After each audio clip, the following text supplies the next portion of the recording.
ആലപ്പുഴയിലെ ഒരു മനോഹരമായ ഗ്രാമം. ഒരു സമ്പന്നനായ റിയൽ എസ്റ്റേറ്റ് ബ്രോക്കർ. കഴിഞ്ഞ 20 വർഷത്തിനിടെ കാണാതായത് 4 സ്ത്രീകൾ.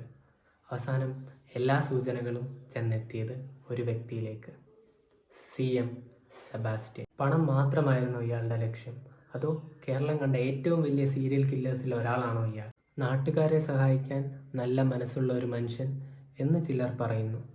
പുറമേ നിശബ്ദനായ ഇയാളാണിന്നിപ്പോൾ കേരളത്തിലെ ഏറ്റവും ഭീകരമായ കുറ്റകൃത്യങ്ങളുടെ പ്രതിയായി മാറിയിരിക്കുന്നത്. 2024 ഡിസംബറിൽ ജൈനമ്മ എന്ന സ്ത്രീയെ കാണാതെയായി. ഒരു വിധവ, ഫൈനാൻഷ്യലി ഇൻഡിപെൻഡൻ്റ് ആണ്. വസ്തു വിൽക്കാൻ വേണ്ടിയിട്ട് ഇയാളെ സമീപിച്ചു. പിന്നെ അവരെ കാണാതായി. ഇവരുടെ ഫാമിലി ഒരു മിസ്സിംഗ് കേസ് ഫയൽ ചെയ്തു.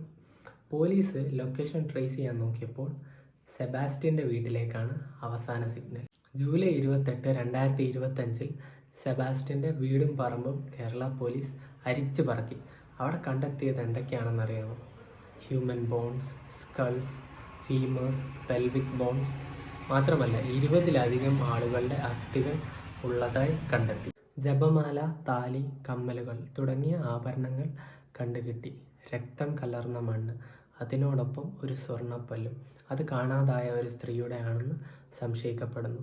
മണ്ണിനടിയിൽ പ്ലാസ്റ്റിക് കവർ കൊണ്ട് പൊതിഞ്ഞ മൃതദേഹങ്ങൾ, വർഷങ്ങളായി മറച്ചുവെച്ച കല്ലറകൾ, ചില അസ്ഥികൾ നശിച്ച നിലയിൽ, ചിലത് അടുത്ത കാലത്തേതായി സംശയിക്കപ്പെടുന്നു.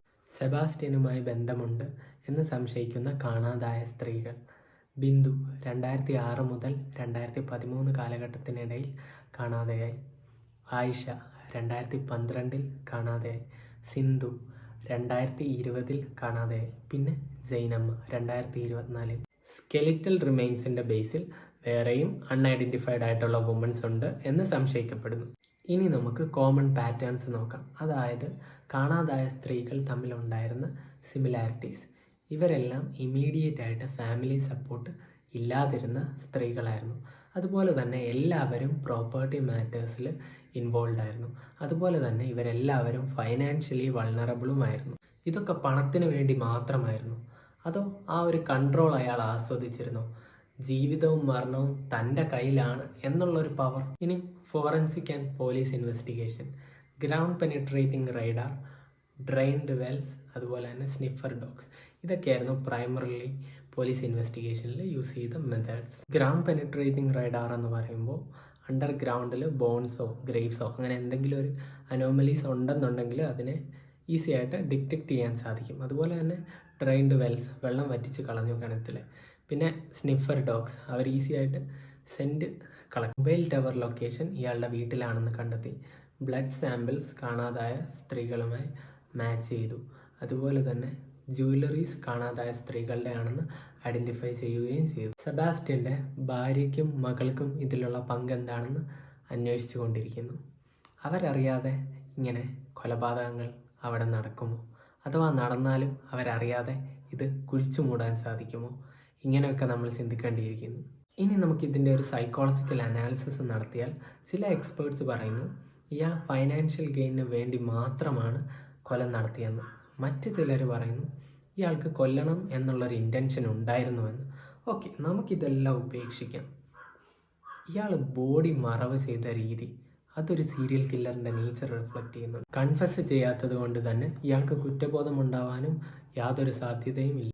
ഇനി ഈ വീഡിയോയിലെ ഏറ്റവും പ്രോമിനൻ്റ് ആയിട്ടുള്ള ഒരു ക്വസ്റ്റ്യൻ, ഇയാൾ ഡാർക്ക് സൈക്കോളജി യൂസ് ചെയ്തിരുന്നു? ഒബ്വിയസ്ലി അങ്ങനെ പറയാൻ ചില കാരണങ്ങളുണ്ട്. Targeting vulnerabilities. സോഷ്യലി ഐസൊലേറ്റഡ് ആയിട്ടുള്ള, ഇമോഷണലി വൾണറബിൾ ആയിട്ടുള്ള സ്ത്രീകളെയായിരുന്നു ഇയാൾ ഇരയാക്കിയത്. പിന്നീട് ഡിസെപ്ഷൻ. ഇദ്ദേഹം ഫ്രണ്ട്ലി ആണ്, ഹാംലെസ് ആണ് എന്ന് മറ്റുള്ളവരെ ബോധ്യപ്പെടുത്തി. Miss direction. ഡേഞ്ചർ സസ്പെക്റ്റ് ചെയ്യാതെ ഇരിക്കാൻ വേണ്ടിയിട്ട് അവരെ വഴിതിരിച്ചു വിട്ടു. Emotional manipulation. എമ്പതിയും ഫിയറും പോലെയുള്ള ഇമോഷൻസിനെ ഇയാൾ എക്സ്പ്ലോയിറ്റ് ചെയ്തു. ഇനി ഇയാൾക്കൊരു സൈക്കോളജിക്കൽ ഡിസോർഡർ ഉണ്ടോ? ഇയാൾക്ക് കുറ്റബോധമില്ല, ഡിസെപ്റ്റീവാണ്, മാനിപ്പുലേറ്റീവാണ്. ഇതൊക്കെ ആൻറ്റി സോഷ്യൽ ട്രെയ്റ്റ്സ് ആണ്. ഇയാൾ ഭയങ്കര ഓർഗനൈസ്ഡ് ആണ്, ഒരു ചാം ഔട്ട്പുട്ടാണ്. ഭയങ്കര കെയർഫുള്ളായിട്ട് പ്ലാൻ ചെയ്ത മേർഡേഴ്സ്.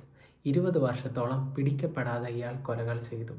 ഇതെല്ലാം സൈക്കോപതിക് ട്രെയ്റ്റ്സിനെ റിഫ്ലക്റ്റ് ചെയ്യുന്നു. ഫോർമലി ഡയഗ്നോസ് ചെയ്യാത്തതുകൊണ്ട് ഇയാൾക്കൊരു സൈക്കോളജിക്കൽ ഡിസോർഡർ ഉണ്ട് എന്ന് നമുക്ക് പറയാൻ സാധിക്കില്ല. പക്ഷേ ആൻറ്റി സോഷ്യൽ ആൻഡ് സൈക്കോപ്പത്തിക് ട്രെയ്റ്റ്സ് ഇയാൾക്കുണ്ട് എന്ന് നമുക്ക് നിസ്സംശയം പറയാൻ സാധിക്കും. Thank you so much.